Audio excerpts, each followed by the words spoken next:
अस्सलामुअलैकुम नाजरीन, अलमेहदी न्यूज़ में खबरों और अपडेट्स का सिलसिला जारी है। खबर शामिल करते हैं दादू से। फिदा हुसैन पंवर की रिपोर्ट के मुताबिक फरीदाबाद काछो के दूर दराज इलाकों में पीने के पानी की शदीद किल्लत पैदा हो गई है, जिसके बायस वहां के रहायशी पानी की बूंद बूंद को तरस गए हैं। इलाका मकीन वहां से हिजरत करने पर मजबूर हैं।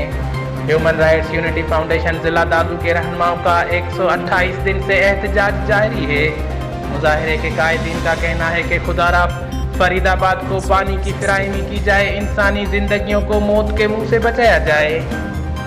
भला करबला करबला पानी ना है जो भला करबला करबला गुरम का आहत को साजो आहत को साजो नाचे वासिन के